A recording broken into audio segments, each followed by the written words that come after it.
Salmo 88.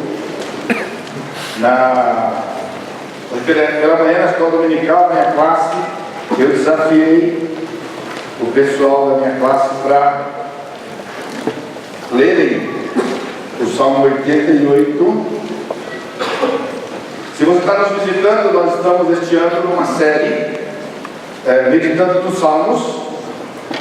Ao longo desses quase 30 anos, cumprindo a promessa que eu fiz para a igreja no primeiro culto que eu preguei aqui na escola dominical. Na casa nós temos culto e escola dominical, e o tempo que Deus me concedesse aqui, pela vontade dele, meu único ministério, então eu pregaria a escritura toda para vocês, pelo menos boa parte dela. Então desde então eu tenho pregado o livro do Velho, o livro do Novo, o livro do Velho, o livro do Novo, versículo por versículo, praticamente.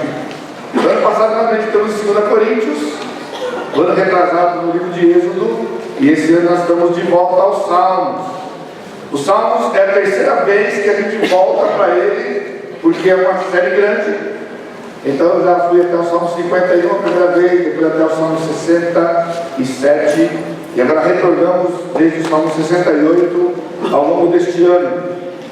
Então hoje é o Salmo 88. Eu queria que você acompanhasse a leitura comigo, e vai ser um pouco diferente do que normalmente a gente... é um salmo diferente, então vai ser um pouco diferente a exposição dele, e eu tenho aconselhado, eu tenho incentivado você a depois pegar a cópia, do que for pregado aqui, para você poder ouvir durante a semana e ser abençoado com outros detalhes que pode lhe passar.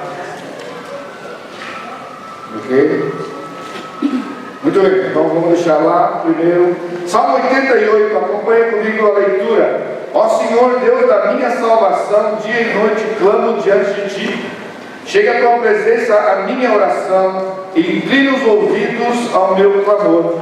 Pois a minha alma está farta de males e a minha vida já se abeira da morte. Sou contado com os que baixam a cova, sou como um homem sem força, atirado entre os mortos, como os feridos de morte que jazem na sepultura, dos quais já não te lembras. São desamparados de tuas mãos. Puseste-me ainda mais profunda cova, nos lugares tenebrosos, mais nos abismos.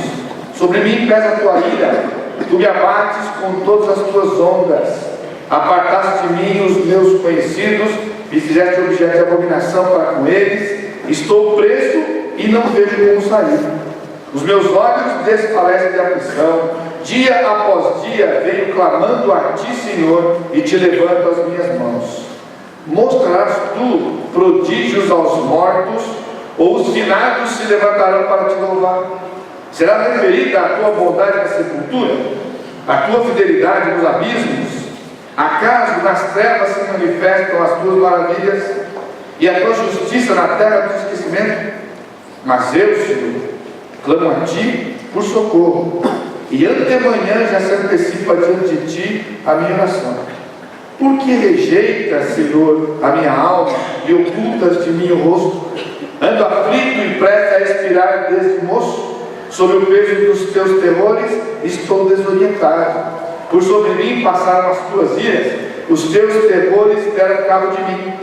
Eles me rodeiam como água, de contínuo, a um tempo me circundam. Para longe de mim afastaste amigo e companheiro. Os meus conhecidos são trevas.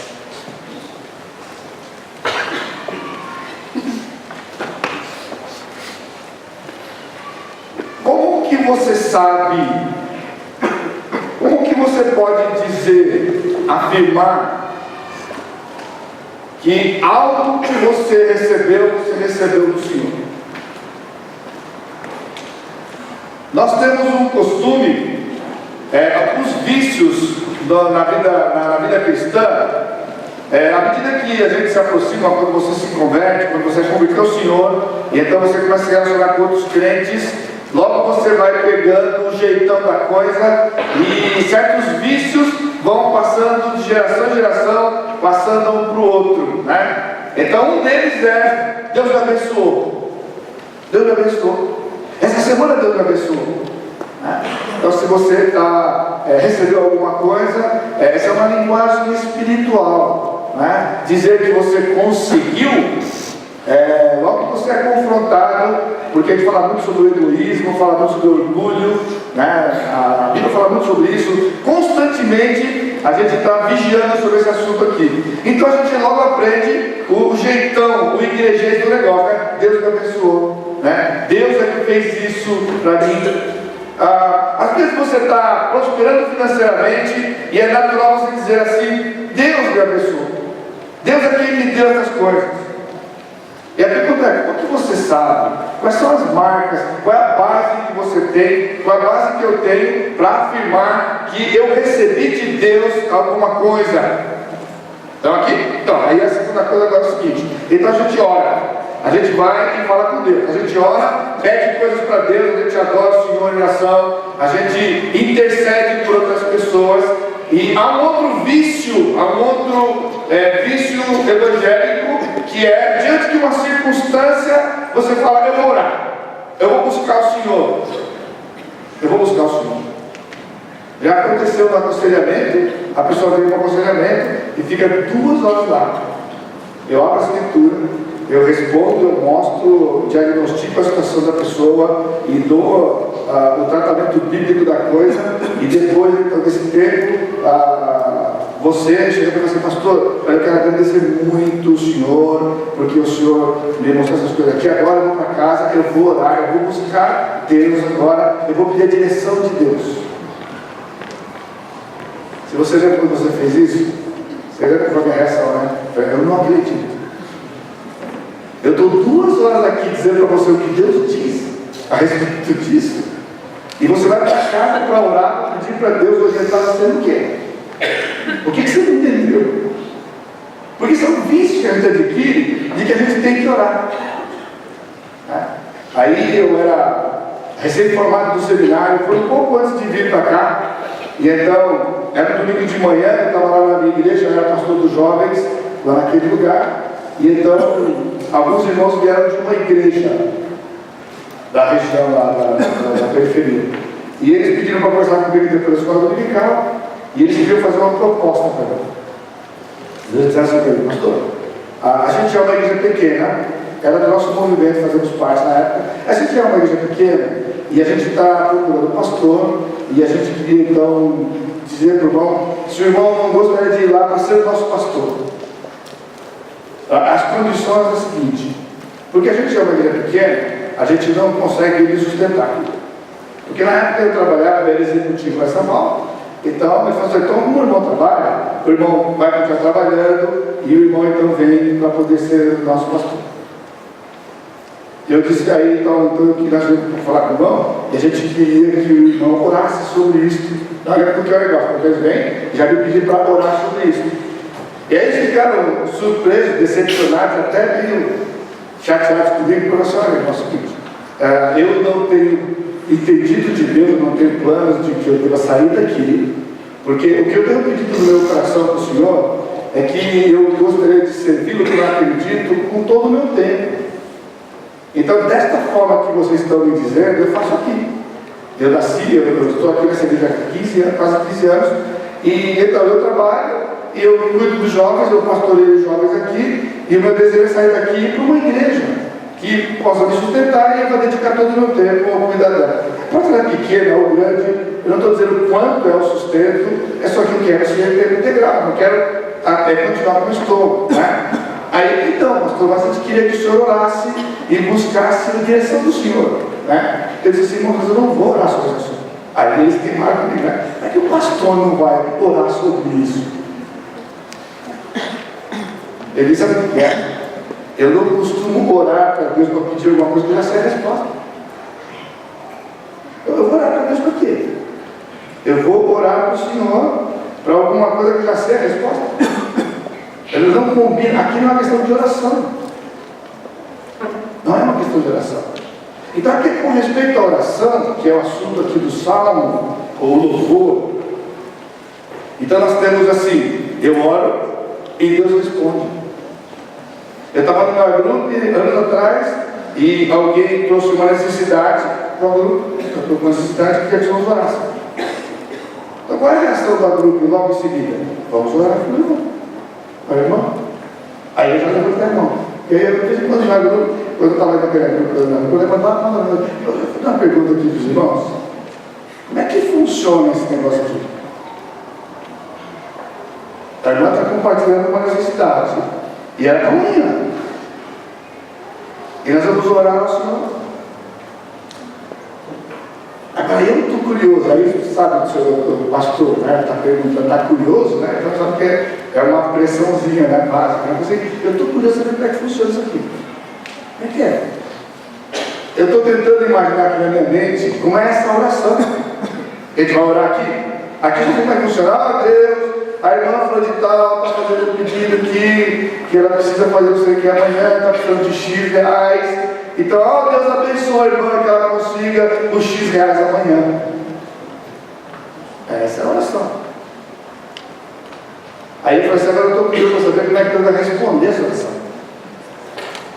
Será que amanhã, quando a irmã estiver andando lá pela rua, vai cair uma caixa de sapato na cabeça dela? E quando ela vê essa caixa de sapato, tem dinheiro lá dentro. Ou pode ser uma bolsa, né? Que cai do nada. E quando ela abre lá, eis que está lá dentro exatamente quando ela precisa. É assim que funciona. Será que a gente tem que orar para pedir para Deus essas coisas? O Salmo 88, ele é um salmo singular do saltério. Eu não sei se eu consegui dar a entonação para você, e você observar aqui, é o único salmo em todos os 150 que o salmista ora, ele pede, ele suplica, ele lamenta e não tem resposta. Todo salmo desse tipo acontece com o salmista orando, suplicando, lamentando, e no final do salmo vem a parte do fechamento, a alegria da coisa. E então Deus respondeu a minha oração, o Senhor confortou o meu coração. Não, eu faço aqui. Você viu como terminou o salmo aqui? Para longe de mim afastaste o inimigo e companheiro, os meus conhecidos são trevas. Cadê aquela parte? Então, não tem. Então,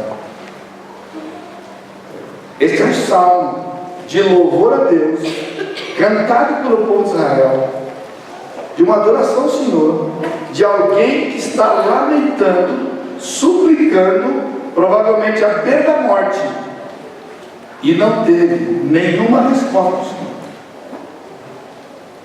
nenhum consolo, nenhum conforto, simplesmente silêncio do Senhor. Agora eu queria saber se ele vai ser o salmo da sua lista, né? Porque a gente decora e guarda tantos salmos de esperança. E eu peço a graça de Deus hoje à noite que Ele me ajude a lhe mostrar, a desafiar você, de que esse é um dos salmos de maior esperança que a gente encontra no saltério. Exatamente como ele está aqui. Porque foi assim com o meu coração. Então, dessa vez, eu vou começar diferente. Então, eu vou dar para você a estrutura do salmo. Eu vou explicar para você o que está acontecendo com o salmista. E depois a gente vai querer entender como que funciona essa coisa de a gente orar, a gente suplicar, buscar consolo do Senhor e não ter a resposta do Senhor. Quais são as circunstâncias? Quando é possível na vida de uma pessoa que ele ore ao Senhor, suplique ao Senhor, se derrame diante do Senhor e ele não tenha resposta e consolo do Senhor? Esse é o Salmo 88. O Salmo está dividido em 4 partes e com mais de uma dezena de subpartes. Por isso você vai ter que ouvir. Se você está anotando aí, você vai ter que fazer a rodinha nas mãos, porque essa parte não está lá. O que vai estar lá vai ser a reflexão, a aplicação e entender o porquê do Salmo, porque ele é como ele é. Então, em primeiro lugar, a primeira divisão do Salmo são os versículos 1 e 2. E essa é uma oração por conforto. O salmista está orando e é uma oração por conforto. Há um título em cima, que é um título inspirado. Lamentação de um atribulado não é inspirado. Isso aqui foi colocado por alguém para nos ajudar, certo? Agora o que está escrito embaixo: cântico, salmo dos filhos de Corá, ao mestre de canto para ser cantado com cítara, salmo didático de irmã israelita. Isso aqui está no salmo, faz parte do salmo, é inspirado. Não se sabe exatamente quem é esse irmã, mas há uma grande possibilidade de que ele seja um músico. E alguém compôs a música, compôs a poesia para que ele pusesse a música e fosse acompanhado com esse tipo de flauta, a cítara, né? Tem alguns textos aí com as Bíblias de vocês que aparece o texto transliterado aí, né? Que é uma oração de lamento. Então a primeira parte, versículo 1 e 2: ó Senhor, Deus da minha salvação, dia e noite clamo diante de ti, chega a tua presença da minha oração, inclina os ouvidos ao meu clamor. Esta é uma oração por conforto. O salmista está desesperado. Ou quem escreveu este salmo, ele escreveu a situação de uma pessoa em completo desespero. E não a abordagem não pode ser diferente. Eu não sei como você entrou por aquela porta aqui. Se você está em desespero, se você está numa situação que você tem orado ao Senhor já por muito tempo, por alguma coisa, e você não tem obtido resposta do Senhor. Em alguns lugares por aí, é muito comum que alguém diga assim: olha, Deus não está respondendo para você porque você está em pecado. Certamente alguém que diz isso não conhece a alma de Deus, porque o Senhor não respondeu para o salmista nada aqui. Supostamente não respondeu nada para ele. E se tem uma coisa que o salmista não estava, necessariamente, era em pecado. Lembre-se que esta foi a acusação feita a Jó pelos seus amigos, por conta do que ele passava. Às vezes, o seu sofrimento está insistindo, ele continua. Nós temos dias hoje que boa parte do cristianismo não aceita esse tipo de coisa. De que o crente não pode sofrer, de que o crente não combina com a vida do crente, não combina com o Deus que nós temos, essa coisa do sofrimento, muito menos um sofrimento sem fim. Então nós temos que arrancar o Salmo 88 da Escritura. Vocês lembram daquela história do rapaz quando ele se converteu? Aliás, se nós fôssemos fazer nesses dias de hoje isso aqui, ia ser muito engraçado. Que aquele rapaz se converteu e logo ele ganhou uma Bíblia, né? Ele olhou aquilo ali, não desse tamanho, né? Não costumava nem fazer leitoria, quanto mais ler, está todo desse tamanho aqui, né? Mas não demorou muito que ele já pegou o jeito da coisa, porque quando ele ouviu o pastor pregar, aí o pastor disse o seguinte: olha, nós vamos ler isso aqui, só que essa parte aqui não é muito importante. Essa parte aqui, isso aqui não se aplica para a gente.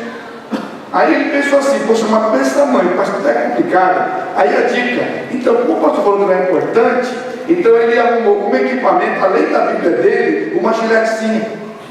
Entendeu?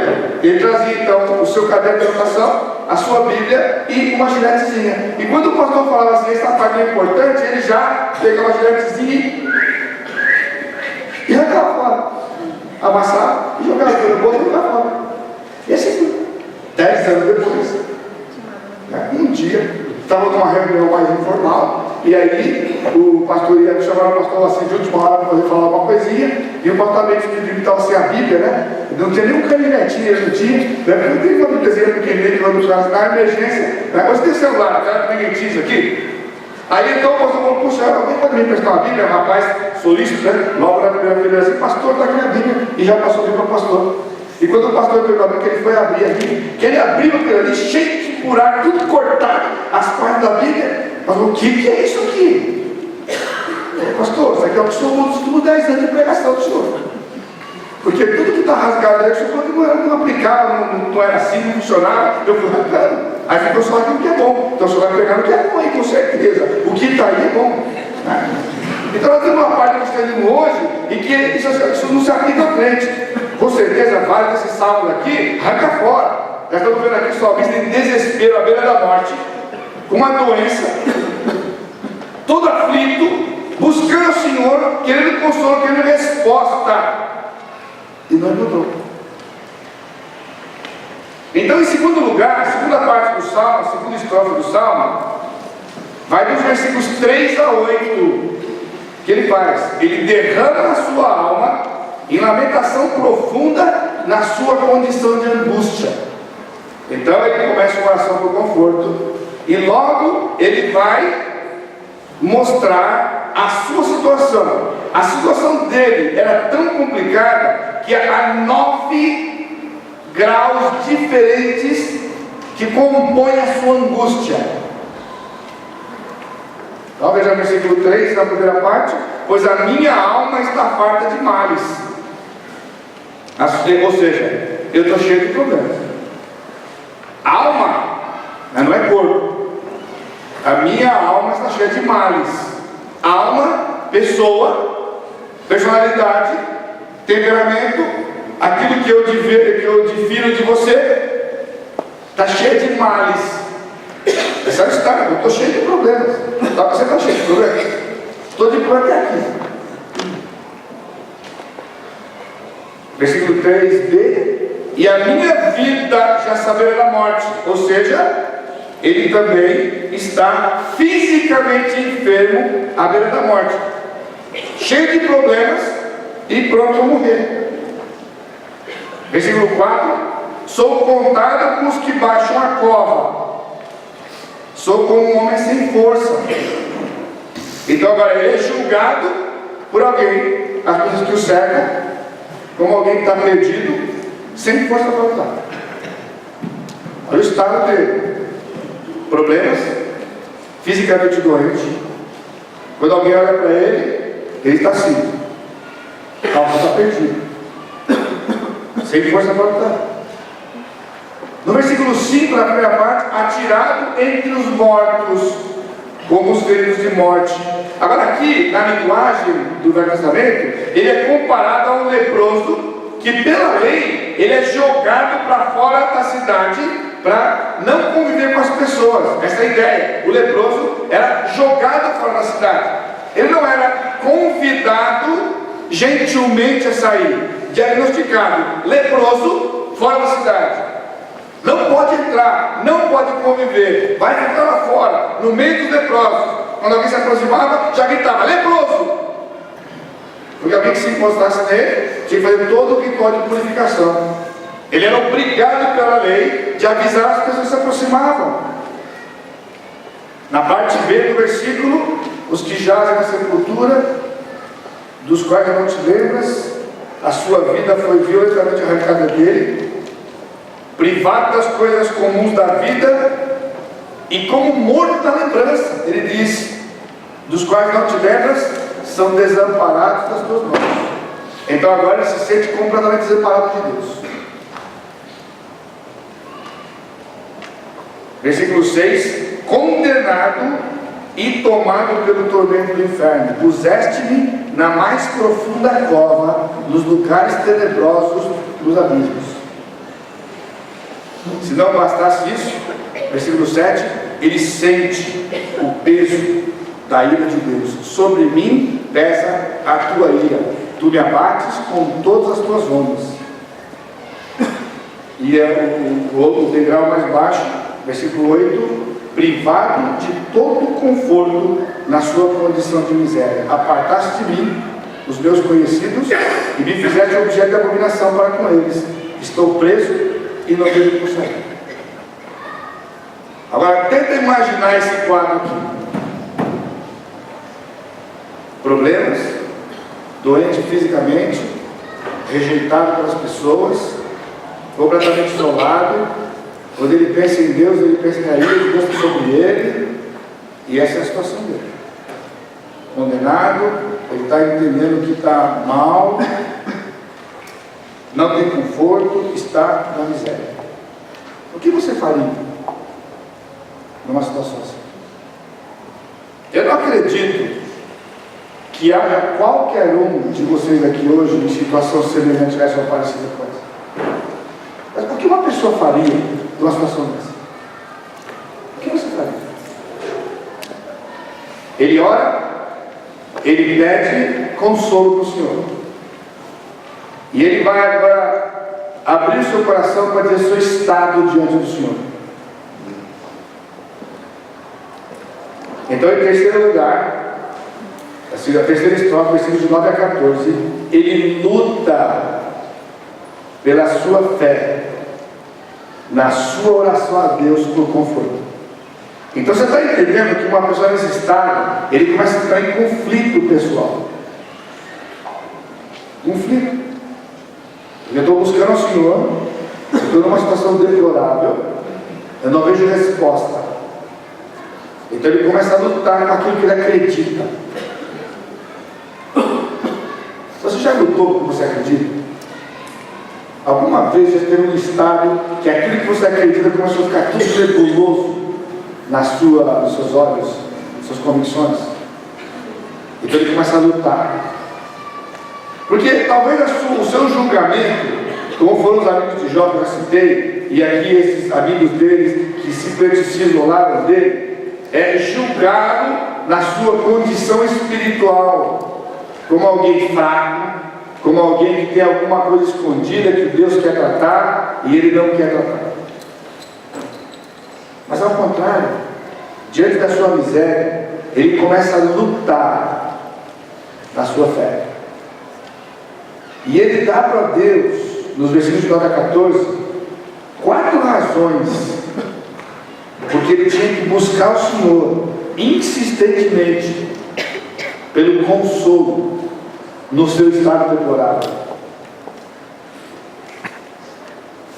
Então, o primeiro argumento era a consciência que ele tinha que buscar o Senhor determinadamente, que o seu conforto, alívio do seu sofrimento era só em Deus que ele encontrava.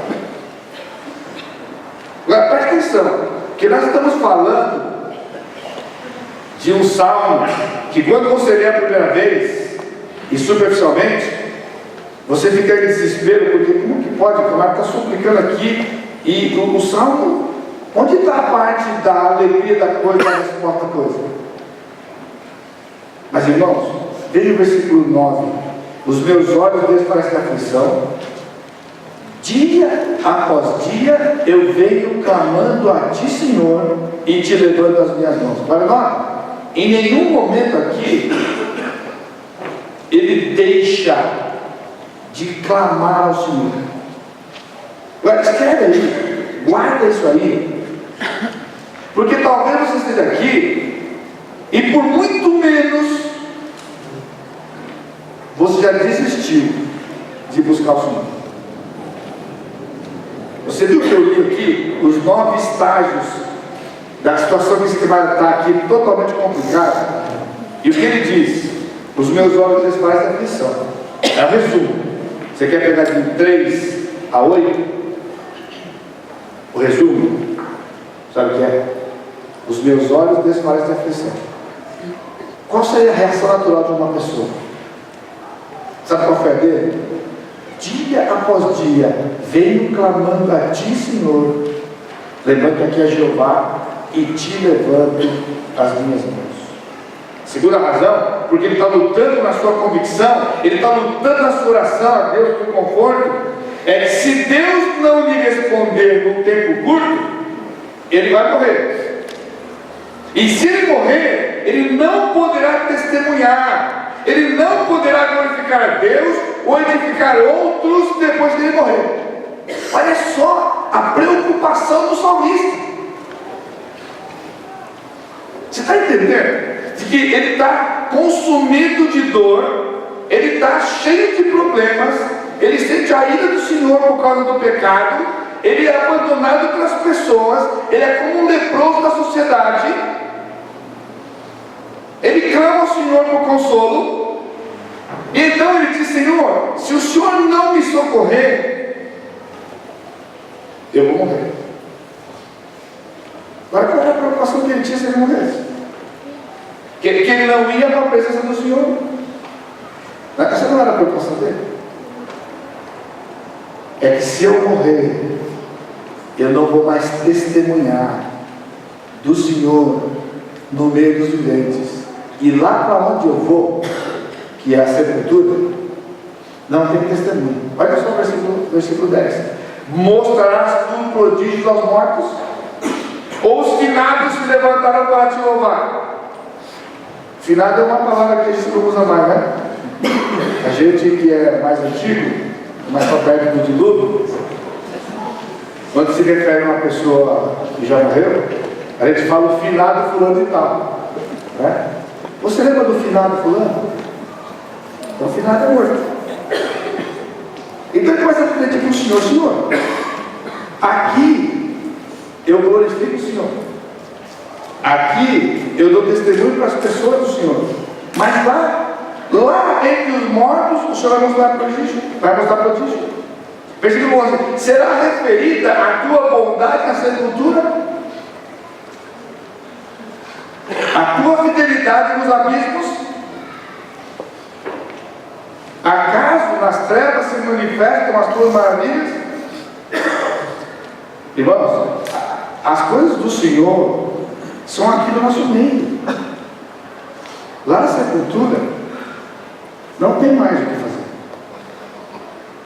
Então isso aqui mexeu com o meu coração, quando normalmente nós estamos tão mergulhados nos nossos problemas, e o nosso egoísmo é tão grande, que a gente quer alívio da aflição, a gente quer alívio da dor, a gente quer esperança e perspectiva, e está em completa dissintonia com o Senhor. Porque a preocupação do salmista é que, não havendo resposta e ele morrer, lá na sepultura, ele não pode demandar. Ele quer fazer aquilo, enquanto ele está aqui, vivo, na dependência dele. O terceiro argumento dele é sua decisão de nunca parar de cessar. Irmãos, essa parte aqui é impressionante.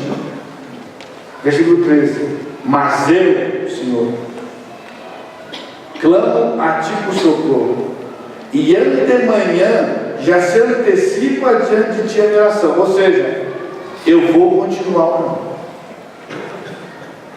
Você está entendendo o que eu estou falando com você?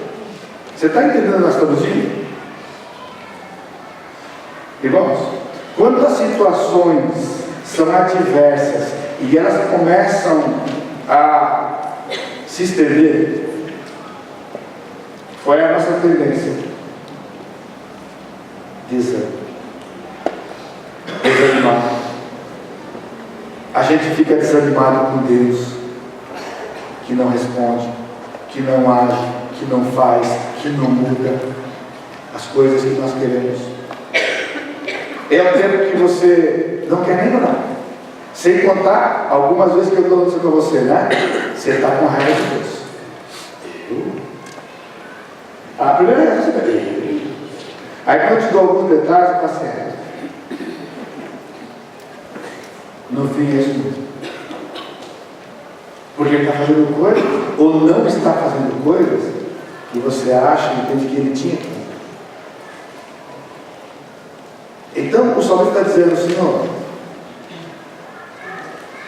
tudo que está acontecendo comigo, que minha parte, ele começa a lutar com a sua fé.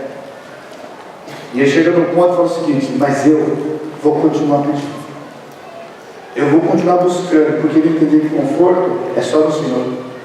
Que lá na sepultura não tem testemunho do Senhor, não tem glorificar o Senhor. Glorificar o Senhor é aqui na terra. E ele está dizendo: eu vou continuar suplicando.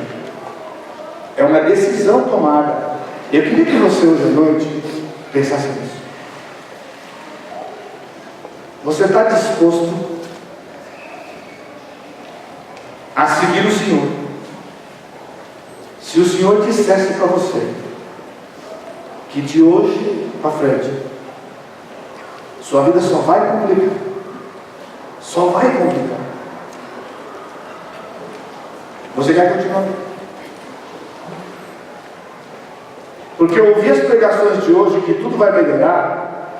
As igrejas estão lotadas de gente. Só nesse instante tem um punhado de lugar que está lotado de gente, porque eles estão lá ouvindo isso aqui, ó, vai melhorar. Vem para Jesus que a coisa vai ser boa. Com Jesus é só felicidade, é só alegria. Com Jesus é goleada. Copa, quer cada copa? Com Jesus é goleada. Você quer? Agora eu estou dizendo para você, porque essa é a oração do salmista.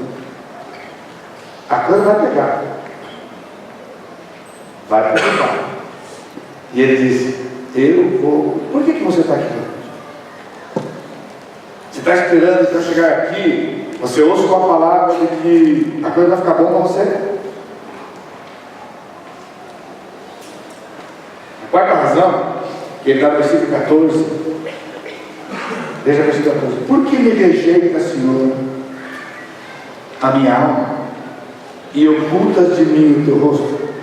Agora observe, a pergunta dele, nesse contexto que nós estamos caminhando, você está entendendo que é uma luta na fé do salmista, tendo em vista a sua circunstância.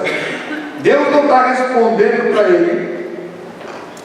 Então, a razão por que ele continua orando é porque na mente dele há uma impossibilidade da rejeição por parte de Deus, e que Deus se oculte dele. E eu queria perguntar para você, talvez você segue ao Senhor há mais de 10 anos. Eu vou liberar os mais novinhos, os mais novinhos estão verdinhos ainda. Mais de 10. Será que você acredita, juntamente comigo, que não existe a menor possibilidade de Deus rejeitar você e ocultar a face dele para você? Eu não estou ouvindo amém já noite. O que está acontecendo? Vocês estão preocupados com o Brasil de hoje? Foi um sufoco aqui. Você está escutando? Porque algo que tem sido pregado hoje, já de muito tempo, é que existe a possibilidade da rejeição de Deus para com seus filhos. Você está achando aqui, pessoalmente, está achando que ele é rejeitado pelo Senhor? Você acha que existe essa possibilidade? Alguma vez, nesses anos todos, você entendeu qualquer palavra da minha parte para você, que existe uma possibilidade de você entrar numa circunstância de vida espiritual, que você tenha como resultado disso a rejeição do Senhor de você? A minha atitude como seu pastor, quando você me procurou, se é que eu posso classificar isso, com pecados profundos, mais profundos que você possa imaginar, que alguém possa imaginar. Alguma vez eu vacilei na sua frente por causa disso, dando para você entender, pela minha reação, de que você estava em problemas com Deus, que ia rejeitar você. Nunca. Aliás, o que você ouve de mim é que eu nunca vou ficar surpreso com o seu pecado. Eu não estou dizendo que vou lhe apoiar, mas com essa idade que eu tenho, a experiência que eu tenho do Senhor, eu não acredito que alguém me conte alguma coisa que eu fique surpreso, que eu fique abalado. Sabe por quê? Porque eu me conheço. Eu me conheço. E qualquer coisa que você me contar, eu faria pior que você.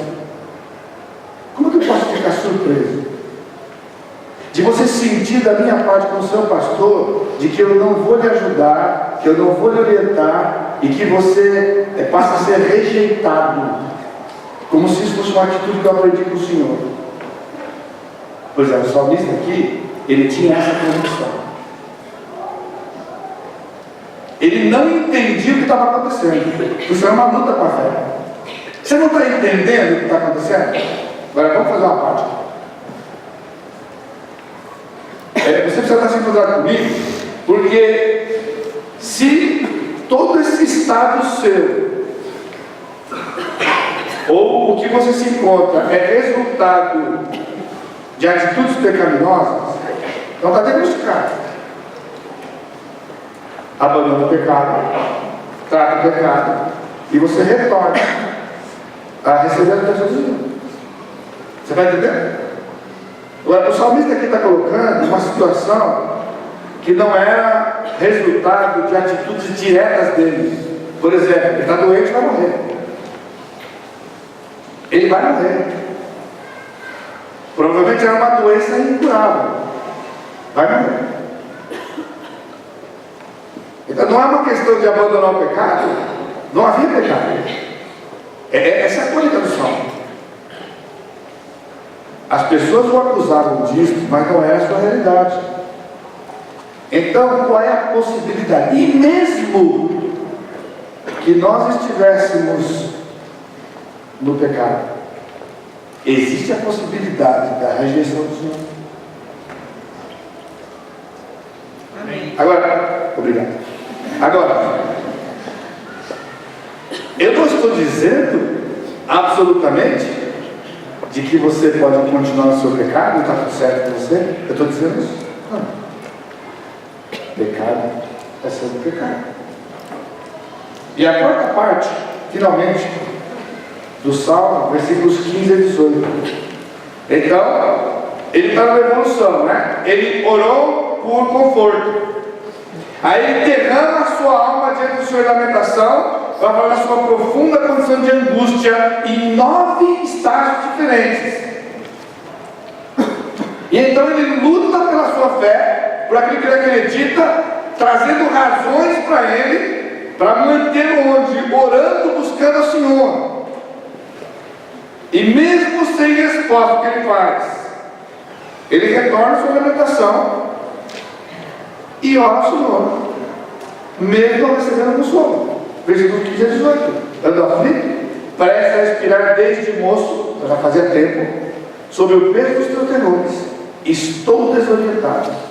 Por sobre mim passaram as tuas iras, os teus terrores deram cabo de mim. Eles me rodeiam como água, de contínuo há um tempo me circundam. Mas com quem que ele está falando? Ele está falando com o Senhor.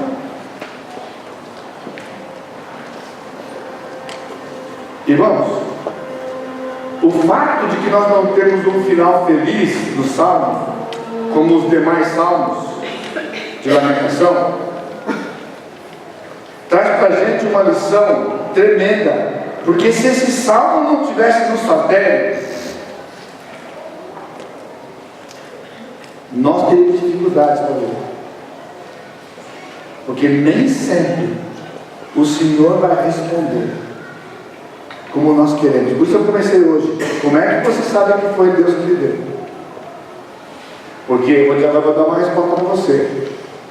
O diabo, ele fez um marketing dele mesmo, envolvendo o Senhor no negócio. E os crentes compraram a coisa. Sabe qual é o marketing? Deus faz o bem e o diabo faz o mal.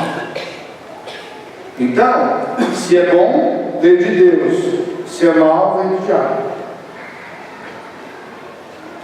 Aí, o diabo cura. Você sabia que o diabo cura? O diabo cura. Aí as pessoas ficam enganadas, por quê? Porque Deus é que faz a coisa boa, o diabo só faz a coisa ruim. Então, se curou, foi Deus que curou. Então, ficou todo mundo seguindo aquele segmento. Não é? Recentemente, saiu uma reportagem na televisão. É desse tipo. Lá na minha infância, quando não se fazia cirurgia de catarata, é completamente.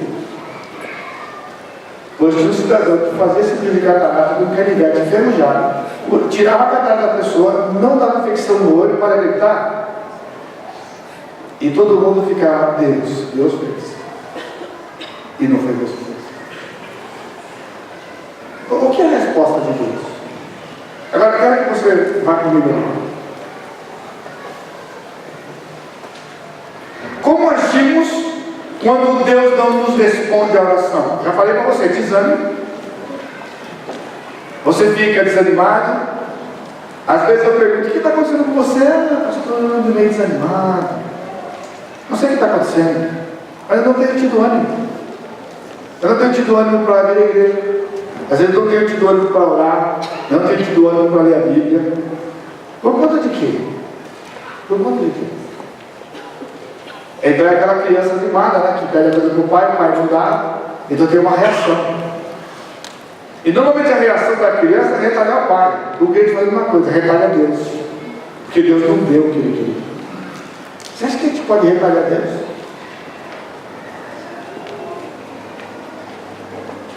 Vai comigo para Daniel capítulo 3. Daniel capítulo 3. Olha só o que tem a ver com o Salmo 88. Vamos crescer aqui. E eu estou consciente do meu tempo aqui. Vamos crescer aqui no Daniel capítulo 3. Versículo 6. Qualquer que se não prostrar e não adorar, será no mesmo instante lançado na fornalha de fogo ardente. Portanto, quando todos os povos ouviram o som da trombeta, do pífaro, da harpa, da cítara, do saltério, toda sorte de música, se prostraram os povos, nações e homens de todas as línguas, e adoraram a imagem de ouro que o rei Nabucodonosor tinha levantado. Ora, no mesmo instante, se chegaram alguns homens dos caldeus e acusaram os judeus, disseram ao rei Nabucodonosor: ó rei eternamente, tu, ó rei, baixaste um decreto pelo qual todo homem que ouvisse o som da trombeta, do pífaro, da harpa, da cítara, do saltério, da gaita de fora, da sorte de música, se prostraria e adoraria a imagem de ouro, e qualquer que não se prostrasse e não adorasse, seria lançado na fornalha de fogo ardente. Há uns homens judeus que tu constituíste sobre o temor da província da Babilônia, Sadraque, Mesaque e Abednego. Esses homens, ó rei, não fizeram caso de ti. A teus deuses não servem, nem adoram a imagem de ouro que levantaste. Então o que aconteceu? Eu não vou ler o texto todo, né? Nabucodonosor ficou irado. E aí chamou aquela galera lá, chamou os 3 amigos do Daniel lá. O que aconteceu aqui? O rei até foi complacente, né? Talvez por amor a Daniel, porque a Daniel já estava lá no reino. E então, foi o seguinte: eu vou dar uma chance para você. Eu vou chamar a banda do CPA aqui de novo. E eu vou colocar só para vocês. Coloca a banda aqui, eles vão tocar. E quando eles tocarem, vocês vão se curvar. As crianças vão escutar.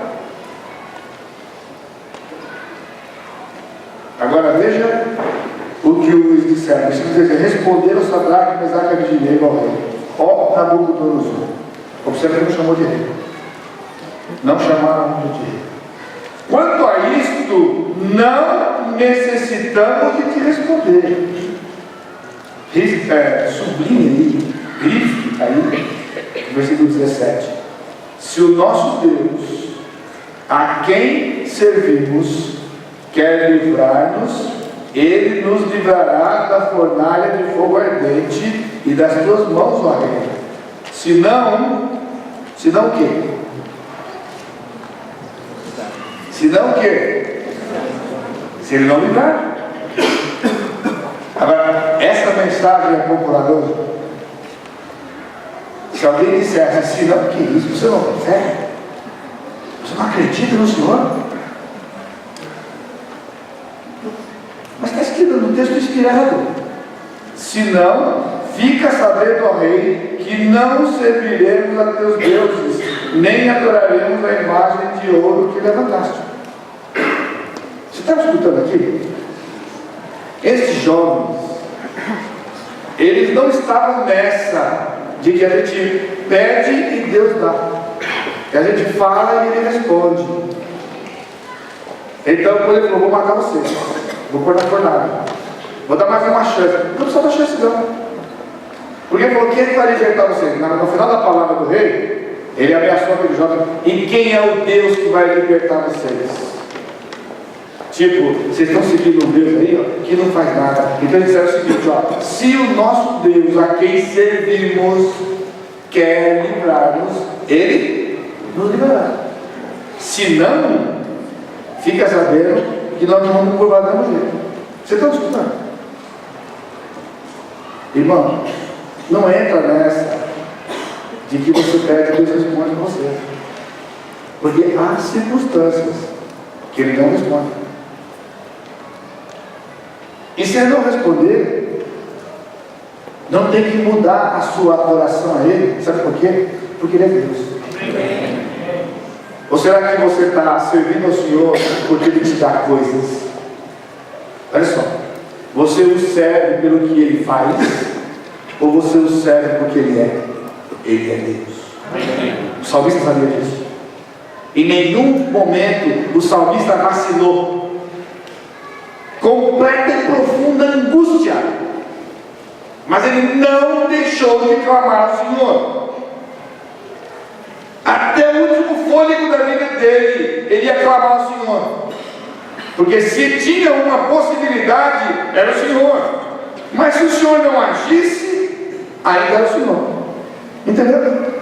Exatamente como está aqui. Você lembra? 2 Coríntios capítulo 12.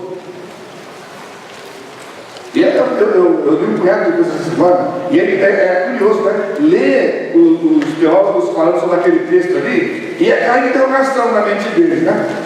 Alguns deles faziam um comentário desse tamanho aqui. Sabe por quê? Ninguém entende. Ninguém entende porque esse salmo não tem fim.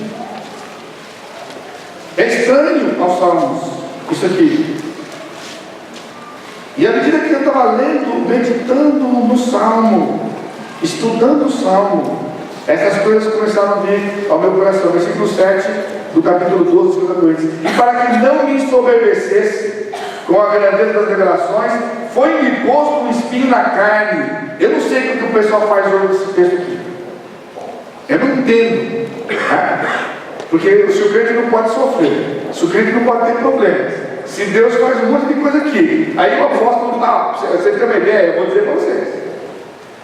É tão sério isso, que uma boa parte de teólogos defendem que Paulo não fala de si mesmo aqui. Porque não combina com o apóstolo Paulo o que estava acontecendo aqui.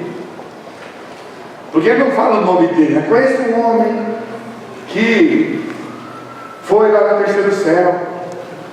Não foi Paulo, porque senão ele falaria que era ele. Não conhece o apóstolo Paulo. Não conhece o escrito do apóstolo Paulo. Ano passado nós passamos por aqui, não foi? Foi posto na carne, mensageiro de Satanás, para me esbofetear, a fim de que não me exalte. O pessoal arrasa daqui, é claro. Se tinha um camarada tendente a soberba, era Paulo. Desse tamanho aqui, provavelmente, segundo alguns. Acabou não era fraco, não.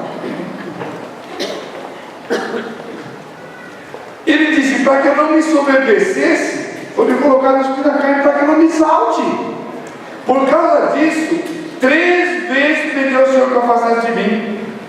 Então ele me disse, a minha graça te basta, porque o poder se aperfeiçoa na fraqueza. Ou seja, não vou tirar. Tá bom? Aqui na língua do Novo Testamento, a linguagem é muito vívida, porque o apóstolo narra isso aqui com 2 verbos e 2 tempos de verbos aqui. Então ele fala assim, 3 vezes pedi. Ele diz, eu pedi, eu não estou pedindo. Paulo não estava pedindo, ele pediu. Já tinha acontecido. As 3 vezes, nesse intervalo entre elas, era alguma coisa que estava consumada.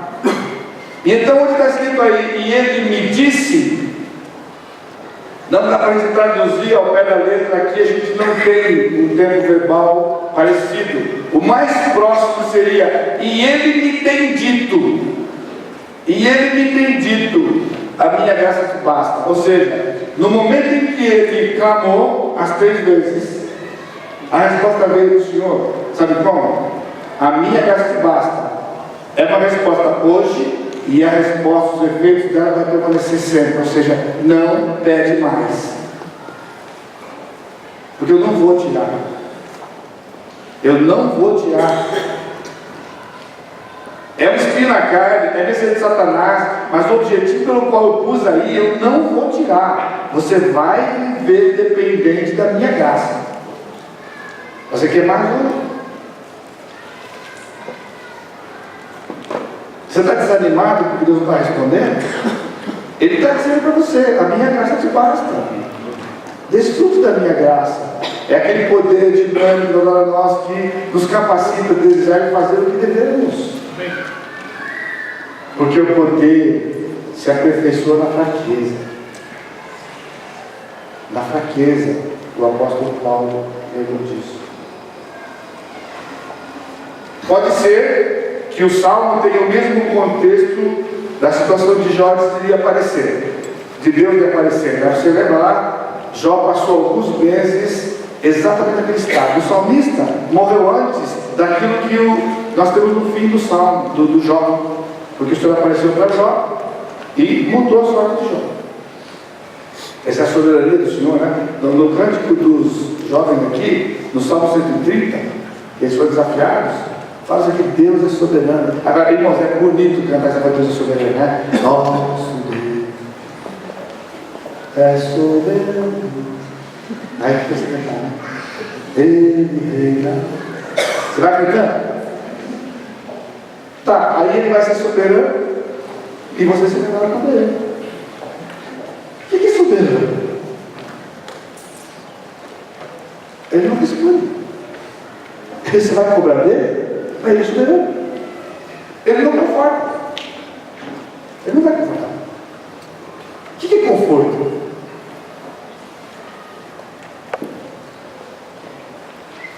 Olha a história, não dá tempo de ler, você pode ler em casa. A situação do rei Uzias, quando foi acometido de uma lepra. Segundo Reis 15, de 1 a 7. Uzias teve lepra, e todo o resto dos seus dias, Uzias, rei de Israel, foi leproso. Ficou retirado numa casa que ele construiu fora da cidade, para cumprir a lei do leproso. Só que ele era o rei, então ele construiu uma casa para ele. E o seu filho governava Israel. E simplesmente ele não foi curado da lepra dele. O resto da vida dele viveu com lepra. Ele era o rei de Israel. Mas nós estamos crescendo, viu? Vai chegar lá. O salmista nos ensina que mesmo quando Deus não responde a sua súplica, o salmista continua crendo que a única fonte de solução para ele era o Senhor. E eu vou dizer para vocês, irmão, se essa fosse a única lição do Salmo, não é? Você vai ver que não é?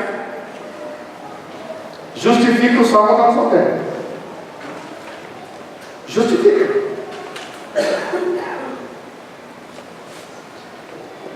Você quer ser abençoado pelo Senhor? Suplique o Senhor. Mas não fica naquela, se ele responde ou não, porque ele está respondendo, você não está vendo. O que é resposta?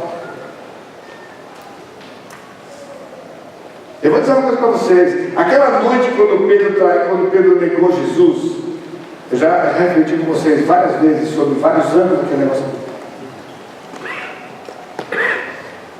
Quando o Senhor disse solenemente naquela noite, todo mundo ali tinha acabado de ter a ceia e estava assim: olha, essa noite todos vocês me levam na mão. Olha só a informação que Jesus está dando. Quem é Jesus? Quem é Jesus? Deus? Deus se engana? Deus mente? Deus fica equivocado? Então essa palavra era a palavra de Deus. Todos vão me abandonar na noite. Qual seria a reação natural dos discípulos? Tem misericórdia de nós. Aí Pedro se apresenta: Senhor, eles vão, eu não. Olha só, eles vão, eu não. Já deu uma dica para vocês, né? Não foi assim, eles vão, eu não. É tipo assim, eu pensei que o senhor ia perceber que eles são assim, entendeu? Eles vão falar, eu não. Aí o senhor disse: você não vai? Eu digo para você que essa noite, antes que o galo cante, você vai me negar 3 vezes. Você vai dizer 3 vezes que você não me conhece. Ou seja, não somente Pedro o abandonaria como os outros, mas negaria sequer que o conhecesse. Qual seria a atitude de Pedro? Tem misericórdia de mim, Senhor. Hoje, pela graça do Senhor, conhecendo a história, sabe o que tinha que ser feito? Agarrava na perna de Jesus e falava: Senhor, não me deixa sair daqui, porque se eu sair daqui, a desgraça vai ser feita. Ele estava crendo no Senhor. Sabe o que Pedro disse? Tem cuidado de ti mesmo, não vai acontecer. Não vai acontecer. Você está compreendendo? O que é a resposta do Senhor?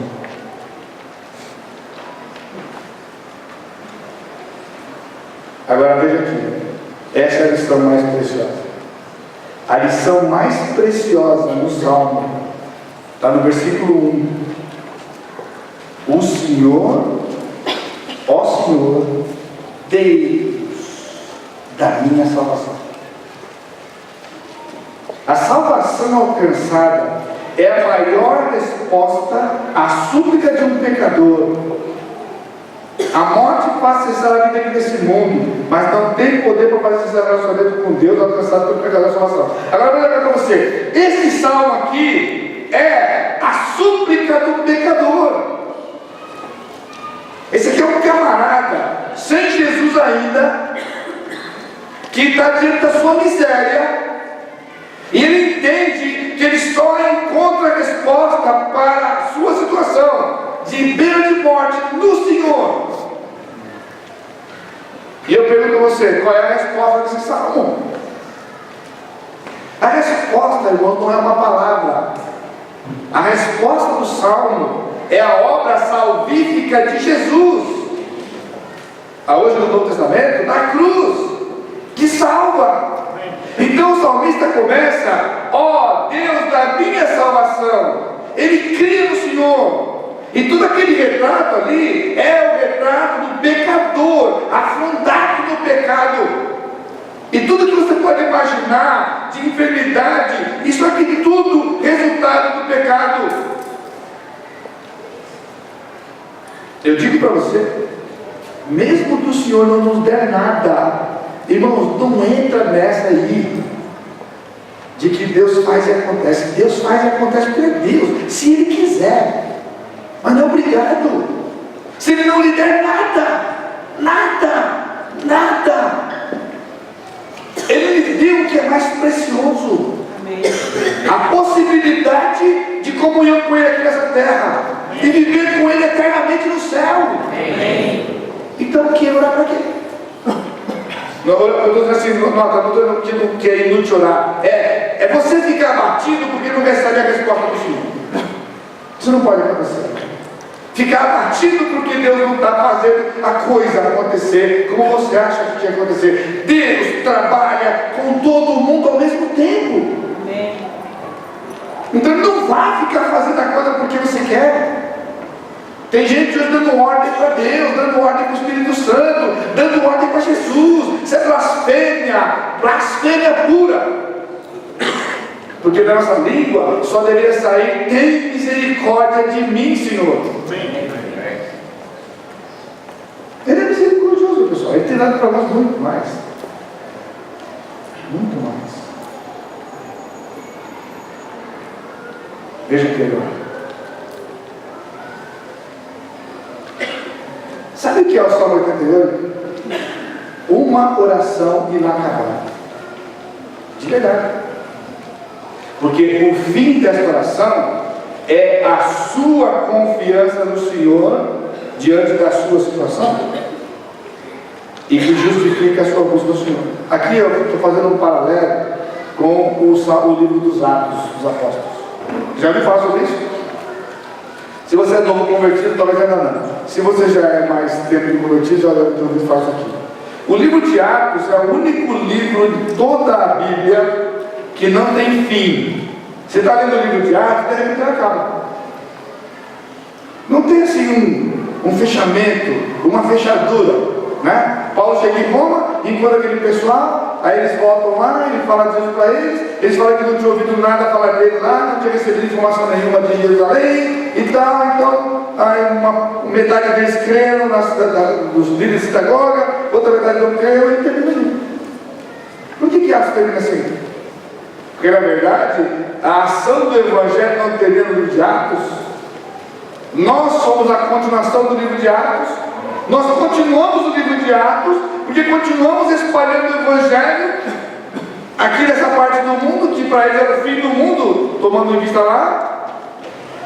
O Salmo 88 é a mesma coisa, é uma oração que você vai pôr no final, quando você aplicar essa palavra ao seu coração, e aí o Senhor manifestar na sua vida, aí você pode escrever o resto dele, na sua vida, uma ação do Senhor, pelo lamento e súplica, e você tem que lutar contra o seu desânimo,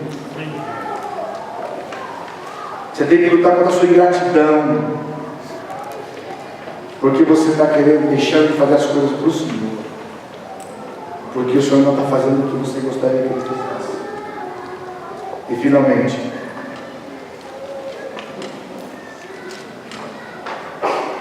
nós podemos classificar o Salmo 88 como messiânico. Tá? Anota aí, porque essa aqui você não vai encontrar em outro lugar a informação. Irmãos, desde quando eu comecei a estudar esse salmo,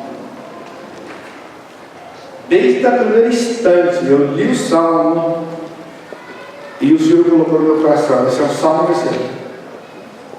E eu li, estudei, e ninguém mexe nesse negócio. Sabe o que é um salmo messiânico? Esse aqui foi a experiência do Senhor. Sabe por quê? Porque se você pensar agora, em termos de oração, qual é a oração que Deus não responde?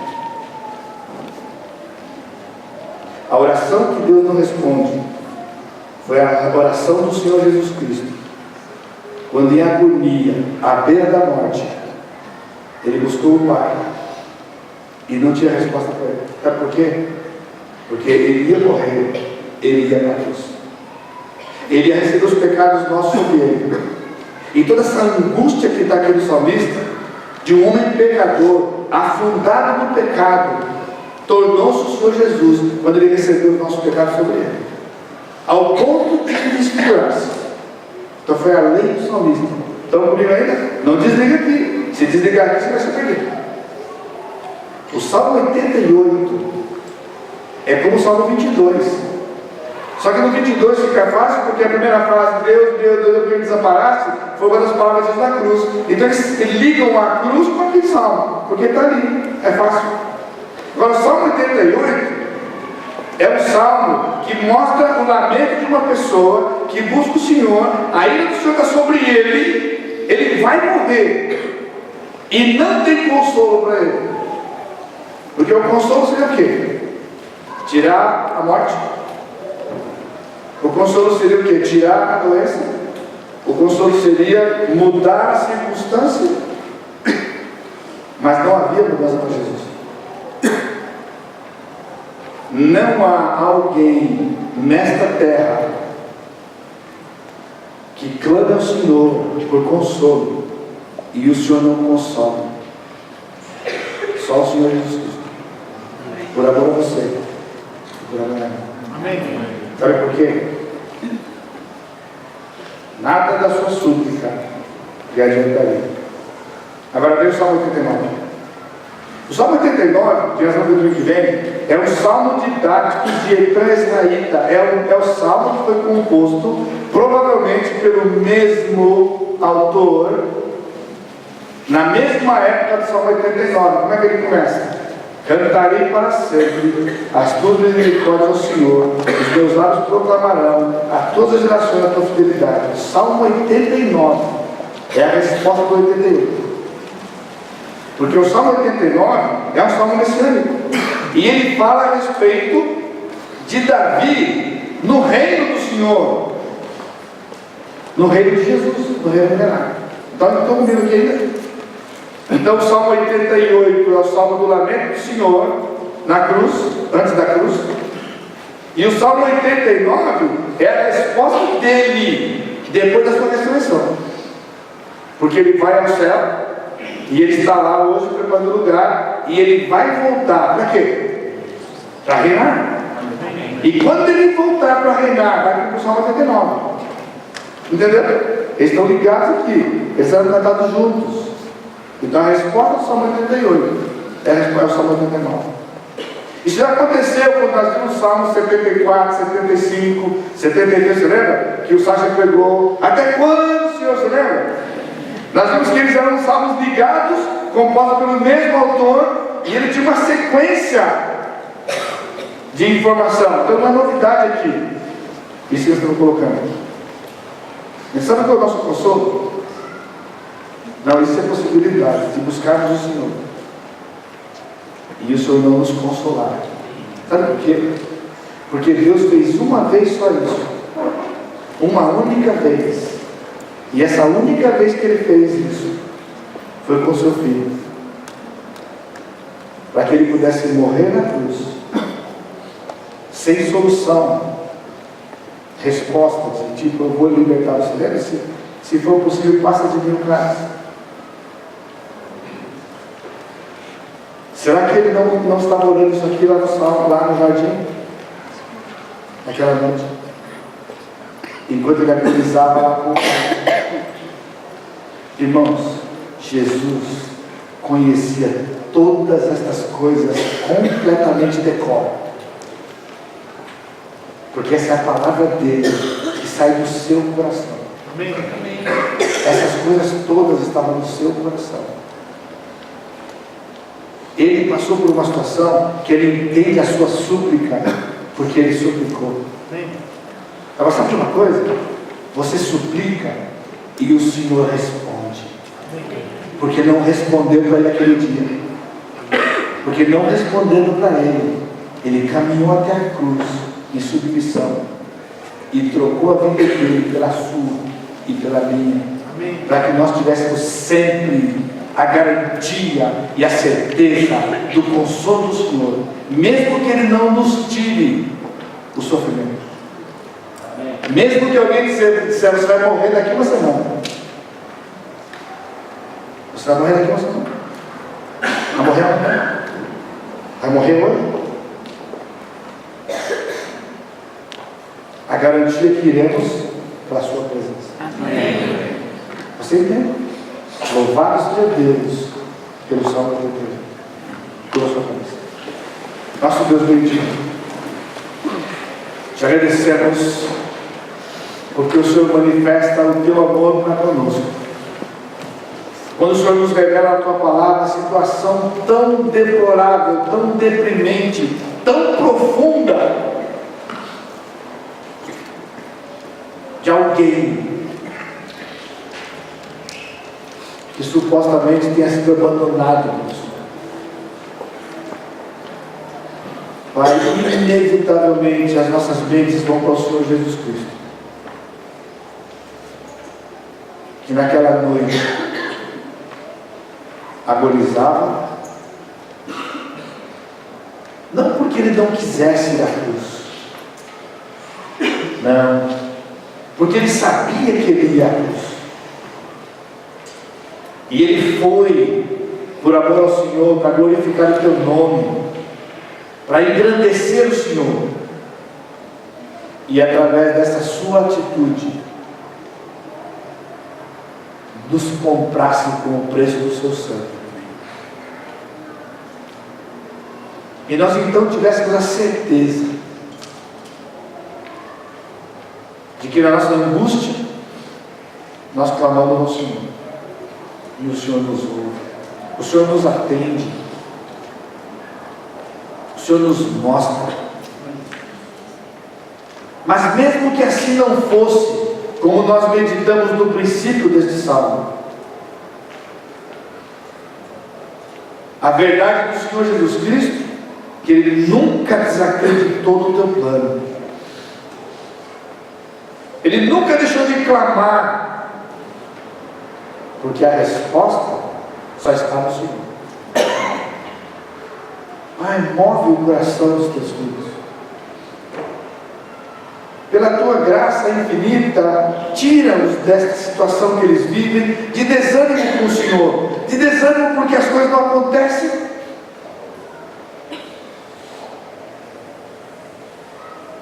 Que nós possamos entender o que significa a minha graça te basta. Obrigado mais uma vez pela pessoa do Senhor Jesus, pelo teu Filho, pelo nosso Deus, pelo nosso Senhor, que sofreu tamanha dor por amor a nós. Pai, se há pessoas aqui nessa noite que ainda não têm entendido esse processo, não têm se curvado diante do Senhor, que nessa noite eles possam entender que este estado do salmista é o estado deles hoje, sem Jesus. Mas que porque Jesus passou o que ele passou, eles podem ter ainda esta noite em Cristo a libertação dos seus pecados, a libertação do fardo e um novo sentido de vida, de adoração àquele que é único e digno de receber toda a honra, todo o louvor e toda a glória. Amém.